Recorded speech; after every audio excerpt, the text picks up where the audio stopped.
अब बात करते हैं पश्चिमी यूपी के उस विधानसभा सीट की जहां से कई नए समीकरण तैयार हो रहे हैं। मुजफ्फरनगर की खतौली सीट पर बुधवार को रालोद प्रत्याशी मदन भैया ने नामांकन किया था, जिनके बाहरी होने और बाहुबली वाली छवि को लेकर भाजपा आक्रामक है। भाजपा प्रत्याशी राजकुमार सैनी के नामांकन के बाद भाजपा रालोद प्रत्याशी मदन भैया की घेराबंदी करने में जुट गई है। वहीं एक निर्दलीय प्रत्याशी ने मुकाबले को रोचक बना दिया है। ये निर्दलीय प्रत्याशी 2013 के मुजफ्फरनगर दंगे में मारे गए गौरव की मां है, जिन्होंने भाजपा के खिलाफ हुंकार भर दी है।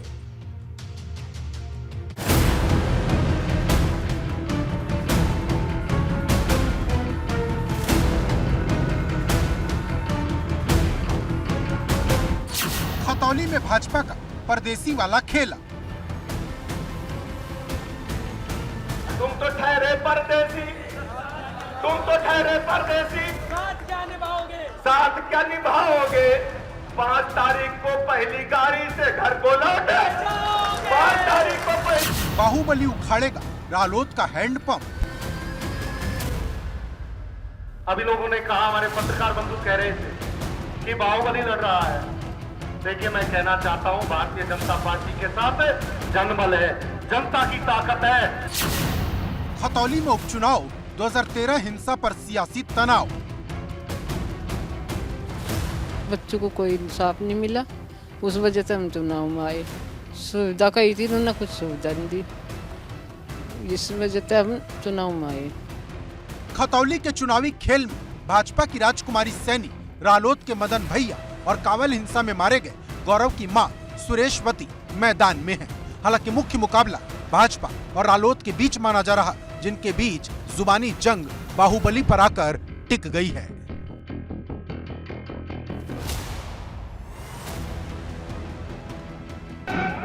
आदरणीय योगी जी और प्रदेश पाठक जी मिलकर कराने लग रहे। ऑपरेशन तो कर दिया, कीमोथेरेपी जैसी थोड़ी सी, जिस दिन पूरी हो जाएगी सारे नाम हो जाते। बिल्कुल चौधरी चरण सिंह का नाम लेकर राजनीति करते हैं। कभी साक्षात उम्मीदवार ने बनाया 4 साल में चौधरी चरण सिंह ने। इस उत्तर प्रदेश में सबों का नाम लेकर राजनीति करते हैं, हम भी करते हैं। भाजपा ने खतौली में अयोग्य ठहराए गए विक्रम सैनी की पत्नी राजकुमारी सैनी को उम्मीदवार बनाया, जिन्होंने नामांकन दाखिल किया। इस दौरान डिप्टी सीएम ब्रिजेश पाठक, केंद्रीय मंत्री संजीव बालियान, मंत्री सोमेंद्र तोमर समेत तमाम विधायक और नेता मौजूद रहे। भाजपा ने खतौली के रण में रालोद प्रत्याशी मदन भैया के बाहरी होने के मुद्दे को हवा में तान दिया है। खतौली विधानसभा के उपचुनाव में भारतीय जनता पार्टी ऐतिहासिक वोटों से चुनाव जीतेगी। हमारे लिए बहुत महत्वपूर्ण चुनाव है और आप देखेंगे खतौली की जनता ने मन बना लिया है और बहन राजकुमारी सैनी के समर्थन में लाखों लोग सड़क पर निकल कर के नामांकन में आए हैं। मैं कह सकता हूं, ऐतिहासिक वोटों से चुनाव जीतेंगे और मैं स्वयं क्लोज मॉनिटरिंग कर रहा हूं और यहां रह करके प्रचार कर रहा हूं। मैं कह सकता हूं 17 हो 22 हो, क्षेत्र की जनता का आशीर्वाद भारतीय जनता पार्टी के साथ रहा और भारतीय जनता पार्टी का कार्यकर्ता सिर्फ चुनाव में नहीं, भारतीय जनता पार्टी का कार्यकर्ता हमेशा लोगों के बीच में रहकर काम करता है। मैं पूर्ण विश्वास से कह सकता हूं कि माननीय मुख्यमंत्री जी के द्वारा किए गए कार्य, हमारे संगठन के द्वारा जिस तरह के सेवा कार्य किए जा रहे हैं, पूर्ण विश्वास है कि 17 और 22 फिर से हम लोग रिपीट करेंगे और ऐतिहासिक जीत दर्ज करेंगे। खतौली उपचुनाव भाजपा के लिए साख का सवाल है, इसलिए भाजपा कोई कसर नहीं छोड़ना चाहती। भाजपा ने पूरी ताकत झोंक दी है, लेकिन भाजपा के लिए 2013 में कांवल कांड में मारे गए गौरव की मां ने निर्दलीय प्रत्याशी के रूप में उतरकर मुश्किल खड़ी कर दी है। आरोप है कि मुजफ्फरनगर हिंसा के आसरे भाजपा 2013 से अब तक भावनाओं पर सवार सियासत को साधती रही, लेकिन पीड़ितों के लिए कुछ नहीं किया। बच्चों को कोई इंसाफ नहीं मिला, उस वजह से हम चुनाव में आए। सुविधा कही थी, उन्होंने कुछ सुविधा नहीं दी, इस वजह से हम चुनाव में आए। खुद ही मन में आया, जब कोई हमारे पास आता नहीं, कुछ नहीं, तो बस खुद ही मन में आ गया। कोई भी नहीं आता, को नेता कोई भी नहीं आता हमारे पास। एक उसमें तो जा पुण्यतिथि में वो नहीं आते कोई भी। खतौली उपचुनाव में मदन भैया के चेहरे पर रालोद ने जाट, गुजर और मुस्लिम गठजोड़ बनाने की कोशिश की, जिस पर भाजपा मदन भैया की बाहुबली वाली छवि और बाहरी होने के मुद्दे को हवा में उछालकर चुनाव को स्थानीय बनाम बाहरी बनाने की रणनीति पर आगे बढ़ रही। लेकिन मुश्किल ये है कि अगर मदन भैया और रालोद जाट, गुजर और मुस्लिम गठजोड़ बनाने में कामयाब रहे तो भाजपा के लिए मुश्किल हो सकती है। मुजफ्फरनगर की खतौली सीट से सनुज शर्मा, एबीपी गंगा। रामपुर आजम खान का गढ़ कहा जाता है। विधानसभा चुनाव में भी आजम खान की साख दांव पर है। ऐसे में आजम खान ने इमोशनल कार्ड खेला है जो विधानसभा चुनाव में बड़ा असर डाल सकता है। माना जा रहा है कि आजम खान रामपुर लोकसभा उपचुनाव में हार के बाद रामपुर विधानसभा उपचुनाव में हार की सूरत नहीं देखना चाहते, लेकिन ये रास्ता उनके लिए इतना आसान भी नहीं है क्योंकि भाजपा ने पूरी ताकत झोंक रखी है। ऐसे में आजम खान जुल्म और जाति की परिभाषा में सहानुभूति पर सवार होकर जीत का रास्ता तलाश रहे हैं।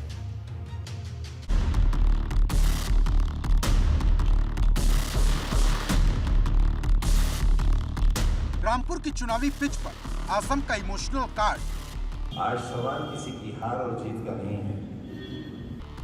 भाजपा और सपा में आर पार किसे मिलेगा जीत का रिवॉर्ड। सियासत की पिच पर नो बॉल की बेवकूफ़ी और हिट विकेट की बदहवासी हमेशा जो है वो व्यक्ति को मैदान से बाहर कर देती है। उपचुनाव से पहले सपा में दो फाड़। तुर्कों के अलावा अंसारी भी हैं, यहाँ शेख भी हैं और जातियाँ भी हैं। किसी अच्छे आदमी को टिकट देते, दफ्तर आदमी क्यों टिकट दे रहे हैं? सपा के आसिफ या भाजपा के आकाश, रामपुर की रजा क्या है? रामपुर की सियासी पिच पर कौन आउट होगा, कौन जीत का जश्न मनाएगा? रामपुर के आकाश में भाजपा इतिहास लिखेगी या फिर रामपुर की रजा सपा के आसिम के साथ होगी? इन तमाम सवालों के बीच सर्दी के मौसम में सियासी पारा हाई है।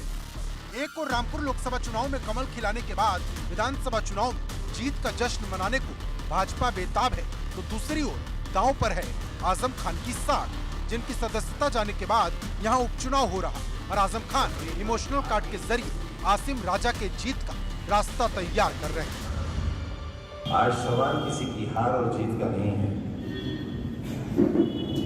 संजाम जहाँ दरिंदगी, हैवानियत, जुल्म सब कुछ हार गए। संदेश बिल्कुल साफ है कि रामपुर का उपचुनाव आजम खान की साख का सवाल है। ऐसे में आजम खान हर वो दांव पेच आजमा रहे जो आसिम राजा की जीत की उम्मीद बढ़ा सकता है।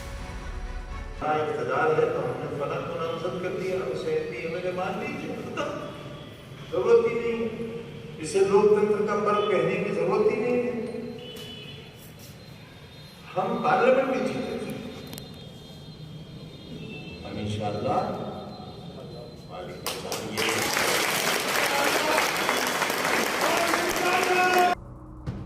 लेकिन रामपुर के रण में आजम खान के सामने सिर्फ एक चुनौती नहीं है। समाजवादी पार्टी ने आजम खान के करीबी आसिम राजा पर दांव लगाया है, जिन्होंने अपना नामांकन भी दाखिल किया। लेकिन अब आसिम राजा के नाम पर पार्टी के अंदर ही दंगल छिड़ गया है। समाजवादी पार्टी के नेता मशकूर अली मुन्ना ने बगावत का बिगुल फूंक दिया है। जब दफ्तर के बाबुओं को टिकट देंगे आप लोकसभा का, तो नेता घास काटेंगे, क्या करेंगे? नेता की एक आदमी का टाइम होता है। यही वजह थी जो लोकसभा का चुनाव रामपुर में समाजवादी पार्टी हार गई थी उपचुनाव जो हुआ। अच्छा चयन नहीं था टिकट का। अच्छा भाई तुर्कों के अलावा अंसारी भी हैं, यहाँ शेख भी हैं और जातियाँ भी हैं। किसी अच्छे आदमी को टिकट देते, दफ्तर आदमी क्यों टिकट दे रहे हैं? आसिम राजा पंजाबी बिरादरी से हैं, शमसी पंजाबी से। आपका कहना यह है कि उनके बिरादरी के वोट नहीं है? नहीं मिलते नहीं। वोट कितने थे? पूरे जिले में जरा से वोट है शहर में, वो डालने जाते हैं वोट। क्या रहेगा? जीतेंगे इंशाल्लाह, जीतेंगे। आइए ना भाई, आप भी जीत के जश्न में शामिल होंगे। मुद्दे क्या रहेंगे इस बार? विकास, आजम खान का एक ही मुद्दा है, विकास, सुरक्षा और सम्मान। रामपुर के रण में भाजपा ने अपनी पूरी फौज उतार दी है। आकाश सक्सेना के नामांकन के दौरान पूर्व केंद्रीय मंत्री मुख्तार अब्बास नकवी, कैबिनेट मंत्री सुरेश खन्ना, रामपुर से सांसद घनश्याम लोधी समेत पार्टी के कई बड़े नेता मौजूद रहे। दावा है रामपुर में इस बार कमल खिलेगा। आजमगढ़ भी गढ़ माना जाता था और फिर रामपुर भी गढ़ माना जाता था, तो यहाँ तो घनश्याम लोधी जी ने ढाया पहले गढ़, और वहाँ निरहुआ ने ढाया। इन दोनों का ही आशीर्वाद माननीय मोदी जी और माननीय योगी जी। रामपुर की चुनावी फाइट में भाजपा की रणनीति वही है जो उसने रामपुर लोकसभा उपचुनाव के दौरान अपनाई, मतलब पूरी ताकत के साथ हर एक बूथ पर चुनाव लड़ना होगा। पहले उपचुनाव हुआ तब भी कमल यहाँ खिला था, आज उपचुनाव होने जा रहा है तो फिर कमल खिलेगा, क्योंकि यहाँ पे आप देख रहे हैं हिंदू मुसलमान सब।